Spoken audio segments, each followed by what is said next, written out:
Praise the lord. ખ્રિસ્તમાં લભાઈ બહેનો, દિવ્ય દયાના દિવ્ય સંદેશમાં તમારું સ્વાગત છે. માર્ચ 11મી તારીખ. આ સંદેશ સાંભળવા તમારા સૌ માટે પ્રાર્થના કરું છું. તમારા બાઇબલ લઈ લો, પ્રભુના વચન સાંભળીએ.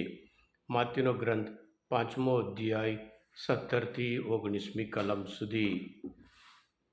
ઈસુએ કહ્યું, એમ ના માનશો કે નિયમ સંહિતાનો કે પૈગંબરના વચનોનો ઉચ્છેદ કરવા આવ્યો છું. હું ઉચ્છેદ કરવા નહીં, પણ પરિપૂર્તિ કરવા આવ્યો છું. હું તમને ખાતરીથી કહું છું, આકાશ અને પૃથ્વી ભલે લોપ પામે, પણ બધું પૂર્ણ થયા વગર નિયમ સંહિતાનો એક એક કાના માત્રનો પણ લોપ થવાનો નથી. એટલે જે કોઈ એ આજ્ઞાઓમાં ને નાનામાં નાનો પણ ભંગ કરશે અને લોકોને તેમ કરતાં શીખવશે, તે ઈશ્વરના રાજ્યમાં શુદ્ર ગણાશે. અને જે કોઈ આજ્ઞાઓનું પાલન કરશે, લોકોને તેમ કરતાં શીખવશે, તે ઈશ્વરના રાજ્યમાં મહાન ગણાશે. આ પ્રભુની વાણી છે, તે આપણો આધાર છે. ખ્રિસ્તમાં ભાઈ બહેનો, જીવનમાં આજ્ઞાઓ, નિયમો, કાયદાઓ આપણા દરેકના જીવનમાં અતિ મહત્વનું છે. એને કેવી રીતે અનુકરણ કરવાનું છે, ફોલો કરવાનું છે પ્રભુ ઈસુ, અને કેવી રીતે શીખવાડવાનું છે, એ પણ આજના શુભ સંદેશ દ્વારા પ્રભુ ઈસુ આપણને શીખવાડે છે. ગૃહ પ્રવચનમાં માતીના ગ્રંથમાં 5મો અધ્યાયમાં 13થી 16 સુધી કોણ ઈશ્વરના રાજ્યમાં સંતાન છે એમ કરીને પ્રભુ શીખવાડે છે. આજના શુભ સંદેશમાં ઈશ્વરની આજ્ઞાઓનું પાલન કરવાના કોણ અને પાલન નહીં કરતા હોય એ કોણ, અને ઈશ્વરના રાજ્યમાં જે આજ્ઞાઓનું પાલન કરે એ ઈશ્વરના રાજ્યમાં મહાન ગણાશે. ખ્રિસ્તમાં ભાઈ બહેનો, પ્રભુ ઈસુ જૂના કરારમાં જે મસીહા મુક્તિદાતા તરીકે જે આવવાના છે એમના વિશે વાત કરે છે. યશાયાના ગ્રંથમાં 53મો અધ્યાયમાં 1લી કડીથી અને 5મી કડી સુધી છે.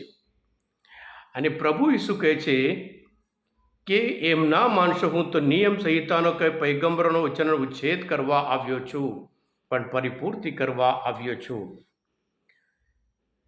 પ્રભુ ઈસુના સમયમાં, પ્રભુ ઈસુના જીવન, એમના કાર્ય, એ બધું જોઈને યહૂદી લોકોને, રૂઢિચુસ્ત યહૂદી લોકોને લાગ્યું કે આ માણસ આપણો ધર્મનો ઉચ્છેદ કરવા આવ્યા છે.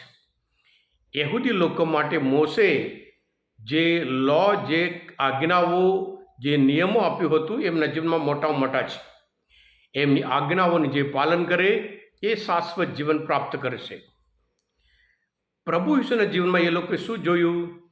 વિશ્રામવારનું પાલન કરતા નથી, હાથ ધોતા નથી, એમ કરીને આ બધું જોઈને એ લોકોને ગુસ્સો પ્રભુ ઈસુ પર. એટલે આ માણસ કોણ છે, એમનું સ્થાન શું છે?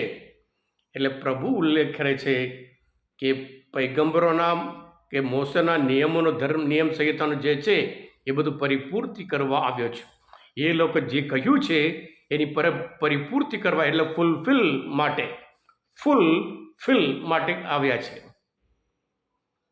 એટલે જૂના કરારમાં એવું કહેવામાં હતું, ખૂન કરવું નહીં. એટલે પ્રભુ હંમેશા શું કહે છે, તમે એમ કહેવામાં આવે છે, આમ છે, ખૂન કરવું નહીં, પણ હું તમને કહું છું. ચોરી કરવું નહીં એમ તમને કહેવાયું છે, પણ હું તમને કહું છું. અને વ્યભિચાર કરવો નહીં એમ કહેલું છે, પણ હું તમને કહું છું.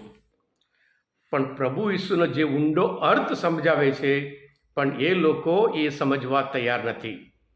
એ લોકો માત્ર ખૂન કરવું નહીં, એમને લાગે છે આપણે ખૂન કરતા નહીં, આપણે તો બધા બહુ પુણ્ય માણસ છે, ચોરી તો આપણે કરતા નહીં, ખૂન એટલે પણ આપણે એમ કરીને એક પછી પ્રભુ ઈસુ સમજાવે છે. વ્યભિચાર કરવો નહીં, આપણે વ્યભિચાર કરતા નહીં. એટલે પ્રભુ ઈસુ કહે છે, ખૂન ક્યાંથી શરૂ થાય? ગુસ્સાથી શરૂ થાય, વિચારથી શરૂ થાય. વ્યભિચાર ક્યાંથી શરૂ થાય? આંખથી શરૂ થાય, વિચારથી શરૂ થાય. એટલે તમારો વિચાર સુધારો, કાર્ય નહીં, પણ એનું મૂળ છે એ મહત્વનું છે. આવી રીતે ઊંડાણમાં અર્થ સમજાવે, પણ એ લોકો સમજવા તૈયાર નથી. એટલે પ્રભુ સાથે સાથે જે નિયમ સંહિતા છે, જે એનું પાલન કરે છે, એ મહાન છે. અને જે શીખવાડશે એ પણ મહાન છે. એટલે પ્રભુ ઈસુ પોતે આ પૃથ્વી પર જેવી રીતે જૂના કરારમાં કહેવામાં આવતું મસીહા આવે છે, મસીહા મુક્તિદાતા એટલા માટે જ આવ્યા, જીવન ભરપટે જીવન મૃત્યુ પર આવ્યા હતા, માનવજાત ઉપરના પ્રેમના લીધે આવ્યા હતા. રોમના ધર્મસભા 5મો અધ્યાયમાં 10મી કલમમાં કહે છે, પ્રેમ માનવબંધનું બુરું નથી કરતો, એટલે પ્રેમમાં શાસ્ત્રનું પૂરું પાલન આવી ગયું છે. એટલે પ્રભુ પોતે ઈશ્વર ઉપર પ્રેમ અને માનવજંતુ ઉપર પ્રેમ બધી આજ્ઞાઓમાં આવી ગયો છે. પણ એ લોકો સમજવા, એટલે માત્ર બાહ્ય જે દેખાવ માટે છે એમાં જ એ લોકો માનતા હતા.